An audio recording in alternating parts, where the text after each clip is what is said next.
and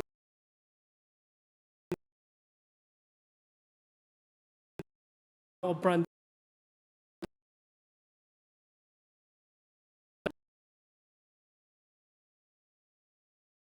study, and a brief overview in the sense that the APEC study will take on the perspective of the business. And from what I have read in their terms of reference, actually it includes a lot of ideas that has been going around from previous PEC studies, from the interviews and that the Economist Intelligence Unit has done. So it's basically talks about less government intervention and everything has to be more free. But because this is an APEC process, maybe we need to look at it from a political economy aspect. So this is just a brief overview of what's been going on. So now I'm going to directly go into some of the main points of the Beijing FTAAP study and my views on it. So to be brief, actually there are a few general points that's stated in the roadmap, but I think the most important thing is that it refers to the 2010 idea brought out by our leaders back in 2010, and that is the FTAAP should be realized as a comprehensive free trade agreement. Now, I want to emphasize the agreement part, because if we look at the declarations and even the Beijing roadmap, they have not specifically mentioned the agreement. Mention the agreement, they refer to the 2010 idea. So it's still up in the air as what our APEC leaders want. And of course, we all talk about the pathway to the FTA, and that's because of this 2010 leaders declaration. And most importantly, there are basically 6 common views, and I believe that we should try to assess leaders or the multilateral, the Bogo,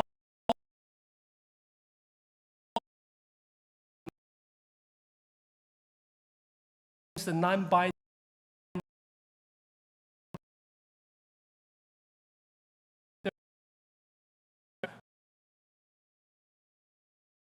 free trade agreement. Again, we're still not sure. And then at the same time, it says that the FTAAP should be built on regional architecture, which is basically the pathway to the FTAAP. And finally, another major point of the roadmap is that capacity building is needed. And this is certainly true because APEC consists of developed and developing economies. Okay, now I'm going to go through some of the points that I think need some elaboration. Well, first of all, it's about supporting the multilateral trading system, but the roadmap doesn't say how. And well, we know that each year, MRT statement that will be coming and the leaders' declaration, it says support multilateral trading system, right? The WTO. I mean, this is the same thing every year. But I think one way, if we're going to look at it, I think the FTA.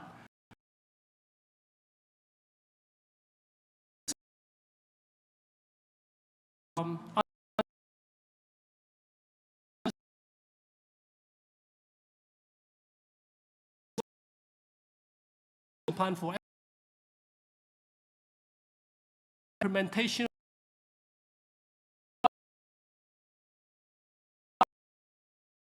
where the size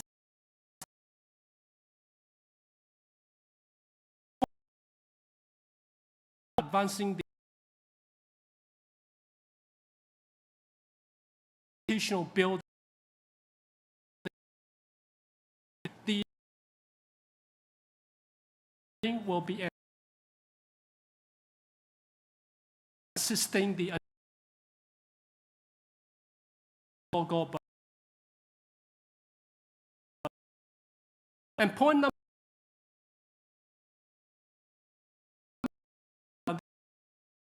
the FTA will be realized outside of APEC. So once again, this is, I think, it's something that because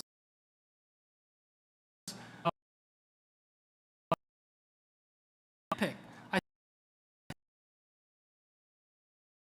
need to find a way to link the APEC with the FTAAP, even though it could be an agreement, which means that because of APEC's non-binding principles, that maybe it's something that should be done outside. But I just want to say that I think at some point APEC needs to clearly define what exactly is FTAAP. Is it going to be just a free trade area with the sense of free trade like the go just on free trade idea, or is it something more is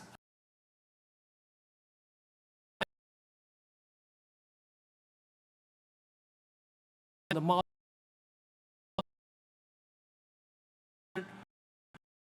and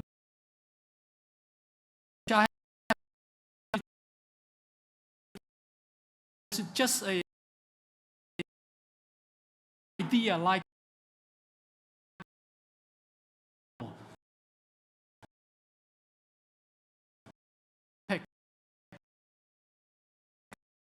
future? Finally,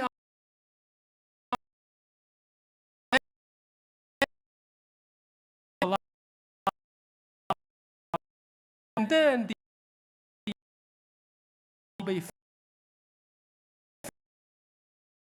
in Peru.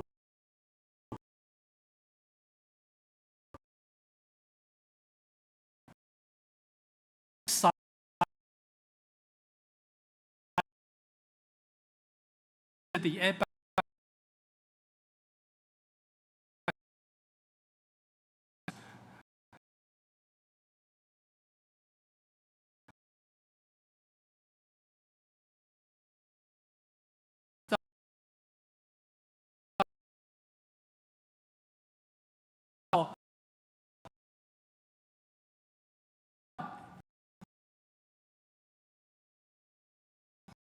thing should be realized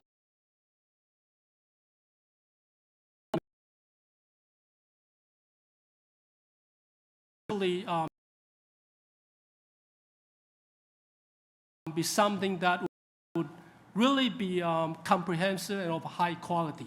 And most importantly, that the APEC, when we set FTAAP, it should include all APEC members. I know there are papers out there that talks about FTAAP minus X, but FTAAP comes out of APEC. It came out of insurance on how a big and in terms of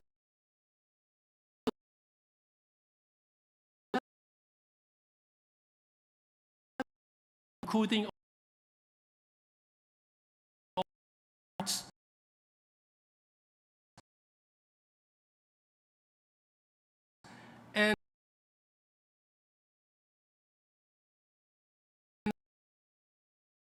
and that is in terms of having different market access schedules. And finally, capacity building is important, and because the FTAAP is a long-term goal, so I think by building it step by step, I'm sure we will be able to see a FTAAP that's agreeable to all the APEC members. With that, thank you very much. Thank you, Dr. Ho. Actually, I agree with you that the Beijing roadmap is a document of great significance in promoting the process of FTAAP. And there is a kind of a mutual promotion effect between the FTAAP and APEC. So now I would like to invite our second speaker, Mr. Nofo Wahi from Australian APEC Study Center, to make his presentation. And the title of his paper is "Can TPP and RCEP Transition to a Sound FTAAP?" Thank you. Thank you, Chair. First of all, let me begin by thanking the Philippines Study Center for the organisation of this conference. I'm representing Alan Oxley, who's the chairman of the Australian APEC Study Centre at RMIT. Alan sends his deep regrets. He had to unfortunately pull out at the last minute due to unavoidable circumstances. So I'm going to be making, I'm going to be sort of talking about the pathways to FTAAP on his behalf.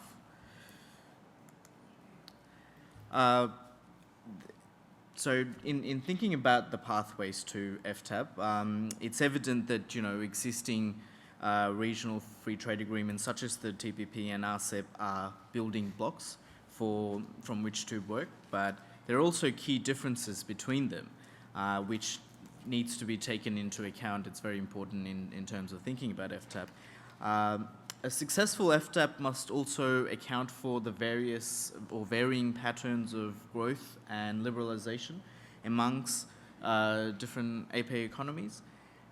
And it's also very essential that an FTAAP must be set up in such a way that it does not weaken the integrity or the authority of the WTO system. FTAAP will cover around 2/3 of the global economy, so there's always that risk that in terms of how it would operate or how it's negotiated, it may, the sheer fact of its trade weight could possibly easily distort key WTO principles, and it's important to guard against that. As well as the TPP and RCEP, there are other important regional FTAs among APEC economies. There are the 3 ASEAN agreements, a significant number of ASEAN Plus agreements. There's also NAFTA, which heavily influences and informs the North American policymakers and their thinking, and as well as an emerging Pacific alliance, including the Pacific members of APEC. These commitments, the commitments in these regional agreements vary very significantly.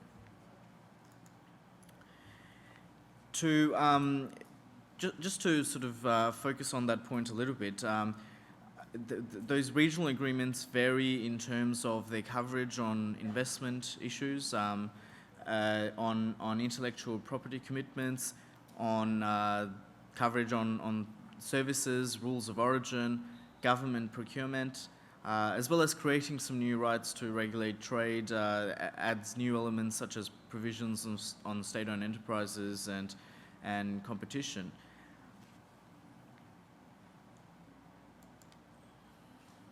Now, the foundation stones for FTAAP, obviously, you know, TPP includes 12 APEC economies.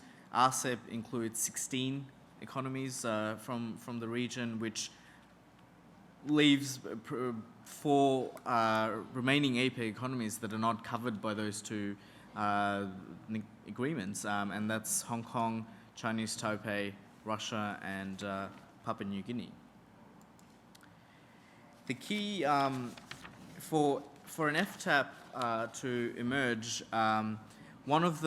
it has to address 4 basic challenges, or if you like, divergences in terms of the TPP and RCEP agreements. That is, the different treatment in existing commitments to liberalise, the different scope of liberalisation in those agreements, the different coverage of measures, and also the different timing for negotiations and implementation.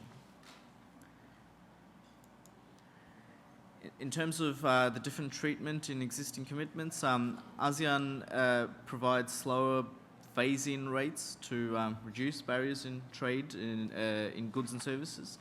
It's reasonable to perhaps think that RCEP will include similar measures. Whereas on the other hand, TPP does not recognise special and differential treatment for developing economies. In terms of the differences in scope of liberalisation, ASEAN has made few commitments to liberalise services and investment controls, although the frameworks are in place, and it's probably expected that RCEP might advance this, but it remains to see the extent to which that will happen. As far as the coverage of measures, in terms of RCEP, again, it includes intellectual property rights and state-owned enterprises, the coverage in RCEP might be narrower, as well as in terms of the timing for negotiations and implementation. You know, I mean, this is sort of, you could call it, I suppose you could think of it as commentary, really. But if TPP is not completed this year, that it might be delayed further as the US heads into a presidential cycle, and very difficult to see how RCEP concludes this year, given the pace of work. Now, I think in the interest of saving time, I mean, what this table shows is that basically some of the differences on different sets of issues and the variances in coverage. I won't go through all of them.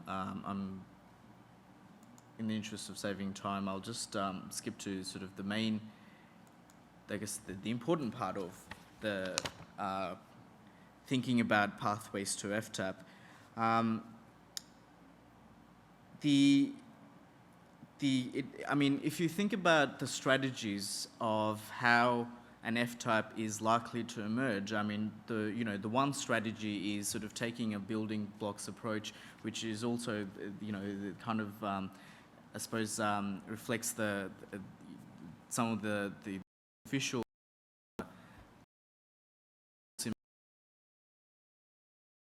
If you were to think about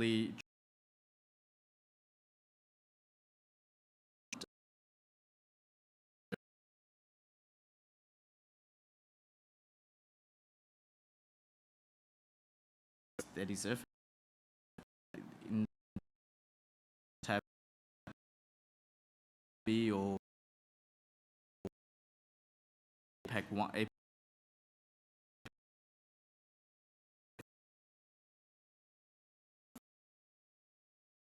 interesting sort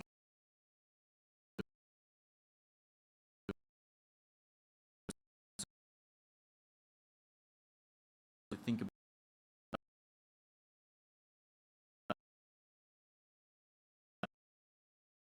So those would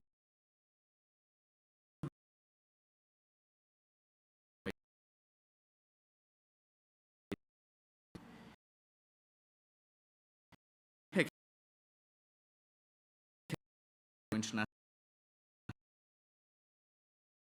is that the main exerted,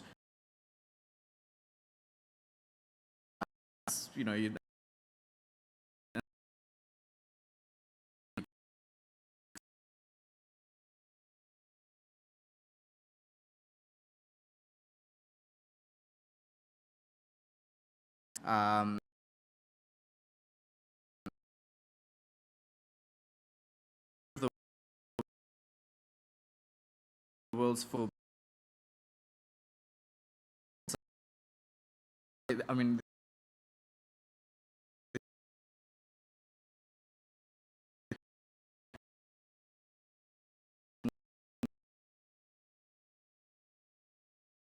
the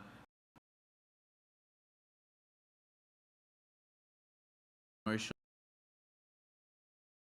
authority is approved or not today as we speak, that will have consequential impact on how the TPP certainly progresses and what all of this as far as the timing of all of this.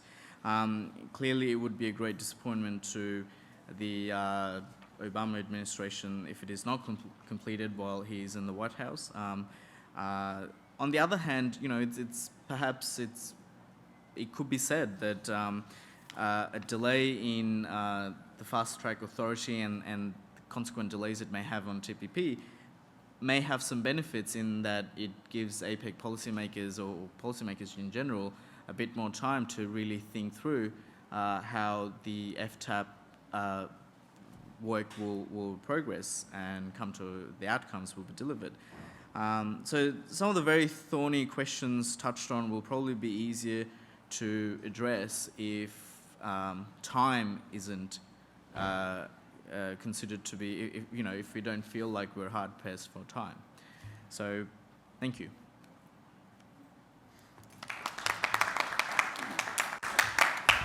Thank you, Dr. Wahi. Personally, I think the paper is quite inspiring by analyzing different approaches and pathways toward FTAAP and possible challenges ahead. Thank you. Now, I would like to invite our third speaker, Mr. Welcome Cook from Singapore APEC Study Center, to make the presentation, with the title is APEC and FTAAP, Matching Inspiration and Reality. Now the floor is yours. Thank you, Chair, and magandang umaga sa inyong lahat. Good morning to everybody. I would like to thank the Philippine APEC Study Center Network for bringing me back home. In 1999, I was a member of the Philippine APEC Study Center Network, and I was teaching at Ateneo de Manila University. So 17 years later and 17 kilos heavier, I'm back. I've always also wanted to use this short presentation to do something I've always wanted to do, but have always been a bit scared. Back up after often happens. The title for my then the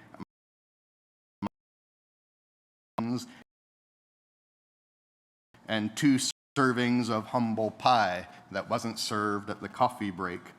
So the 4 recommendations, in many ways, luckily build on the previous presentations by Dr. Wahid and Dr. Ho, so I'll keep my discussion of them shorter and not cover territory already covered. So if you look at what can the APEC economic leaders in terms of wanting to push forward the APEC's FTAAP incubation role. I'm only alive because of an incubator. I was born, and if there wasn't an incubator, I wouldn't have been here today. So I take incubation roles very seriously myself. So here are 4 recommendations for an effective incubation of FTAAP, both for FTAAP as an agreement and for APEC's long-term relevance. The first one, I think the leaders can agree that FTAAP, however it's negotiated, should be open to all APEC members, but not required of all. If you look, there are 3 pathways, it seems to me, for FTAAP, the Pacific Alliance, something on this side of the world we often forget about, so apologies. RCEP and TPP. If you look, there are, as mentioned before, 4 members of APEC, as APEC exists at the moment, that are not a member of any of these 3 pathways. If you look at Hong Kong and Chinese Taipei, or as I call it, Taiwan, I think it's key to have them open to all members because many of the existing forms of trade negotiations exclude non-state economies, a movement, negative movement away from APEC and the WTO. It looks like Hong Kong may be given the rights as a special administrative region to negotiate a separate FTA with ASEAN and could later become an RCEP member, and Chinese Taipei hopefully could follow that as well. So keeping it open to all members and not just de facto and de jure recognized states. We're not required of all. I think Papua New Guinea would be a member of APEC that isn't mentioned very often. In 2018, that'll change a bit when we're there. I don't think PNG is a microeconomy that is ready for a 21st century new, but not breath.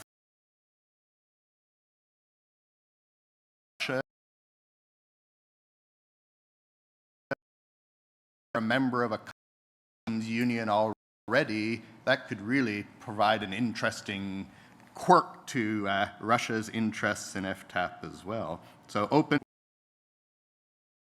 with the folk who aren't on any pathway at the moment. It's already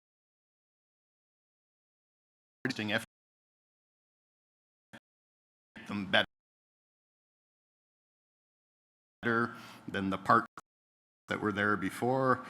RCEP is an ASEAN-based organization, trade process, not an APEC one, and it's moving very slowly, particularly with Indonesia as chair. Apologies to any Indonesians in the room. but I don't think there are any, so that's okay. So if I was APEC, I would focus on the TPP as the most relevant pathway for 3 reasons. One, all 12 negotiating members of the TPP are APEC members. It's much more likely than RCEP to deliver a WTO plus agreement that would support the WTO system. The timeline suggests that the TPP will be done before RCEP. And if APEC can help focus on TPP as the primary East Asian pathway, as I say, the Pacific Alliance is already done, that could actually act as a spur to RCEP and Indonesia to get their act together and push forward. As far as I hear, they're still talking about what to keep on the table and what to take off 7 rounds later and 6 months before it's supposed to be finished. TPP support here is the ASEAN-based economic initiative to help particularly the less developed and smaller economies of ASEAN capacity build towards a time where they might be politically willing and able to join a 21st century WTO plus TPP. That initiative could either in itself be expanded to include all APEC members, or the United States and other major powers with an interest in this and the capacity to do this could develop APEC-based expanded economic engagement initiatives to help the members of APEC that may find TPP a bit of a scary idea, find it less so. Fourth, pathways-based membership expansion. If there are 4 APEC members that aren't part of any of the 3 pathways, if I'm not wrong, there are 6 members of the existing pathways that aren't members of APEC. So they are, of course, as we know, India, a rather large and difficult one maybe, Myanmar, Laos, Cambodia, Colombia, and Costa Rica.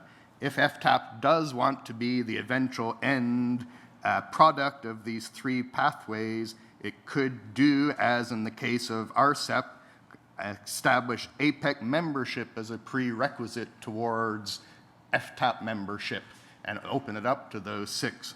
This would provide APEC for the first time here allowed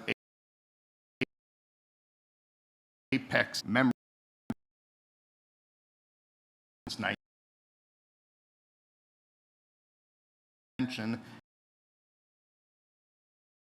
has been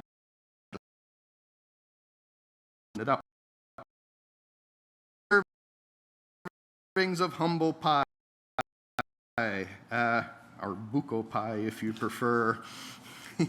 Very nice if you're in the Philippines. Buko pie is very good, or pomelo pie as well. First of all, APEC as an organization, as recognized by the leaders, has a limited scope to affect trade negotiations and should approach a serious incubation role with a lot of caution. EVSL is a 4-letter acronym that haunts many of the more idealistic trade promoters when it comes to APEC. Very good idea to keep that in mind and allow the hardcore negotiations that take place.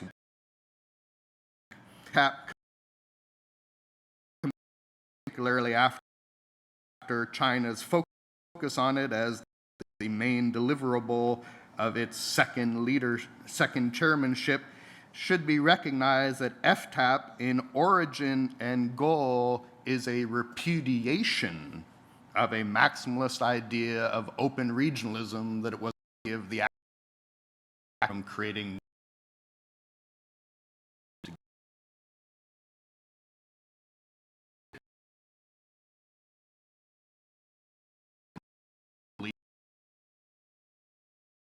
for monument problems of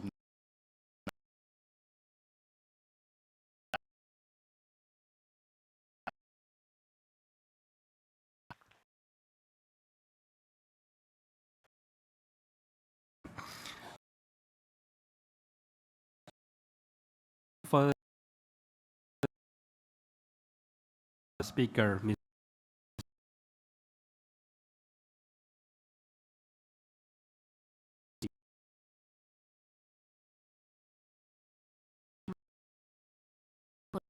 and Asia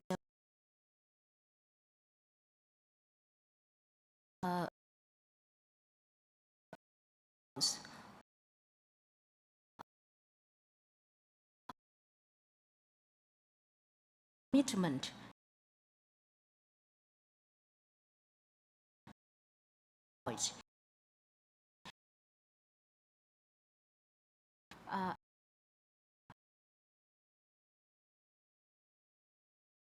liberation and economic integration is the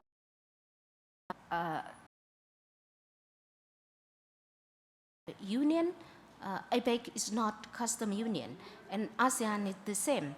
But both talking about the reduce the tariffs and try to the East not exactly learned. So altogether, I think that APEC and ASEAN can learn each other, but very less supplement to each other.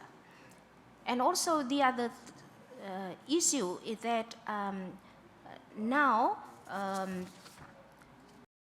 last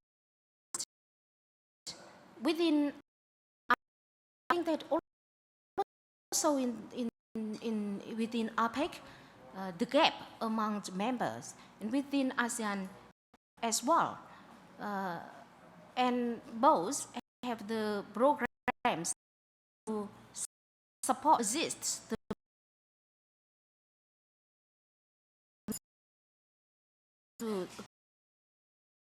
we in APEC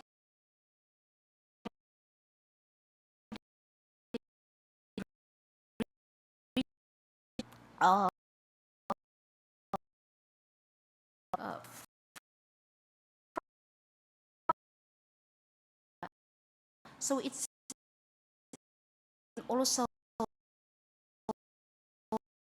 needs of domestic in the industry, how Vietnam's increased in the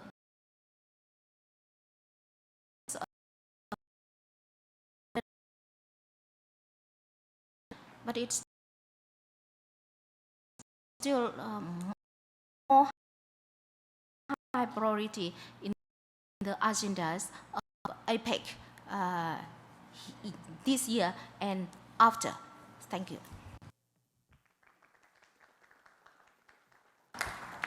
Thank you, Dr. Luan. I'm sure that your presentation will help us in better understanding the policies and concern of Vietnam in participating in the economic cooperation under the framework of APEC, ASEAN, and related free trade arrangement.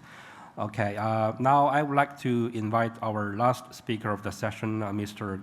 Camilo Perez Restrepo, Study Center of Pacific Alliance.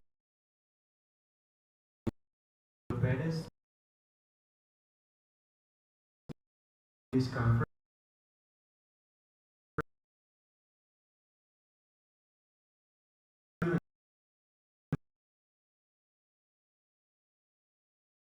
Unfortunately, we have some last-minute issues and that's why I'm here. So, joining you Pacific. The group, it has 19 members, and 8 of those observers of the economy.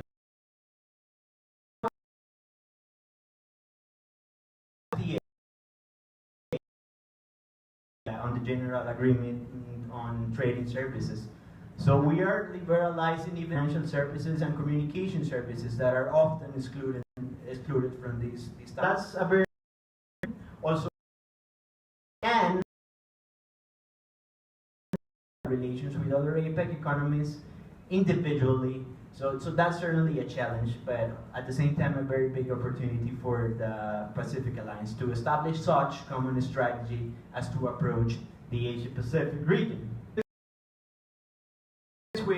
Pacific Alliance has the potential to become a pathway to the FTAAP, but the first and the most important challenge is to establish among Pacific Asia-Pacific. Part is very impressive for me, and shows that Dr. He is not FTAAP.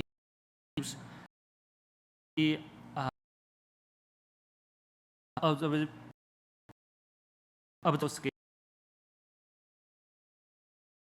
to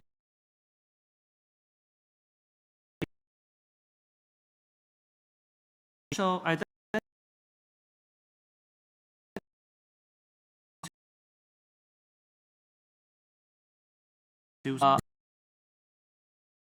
APEC should buy that FTAAP should be realized in the form of FTA.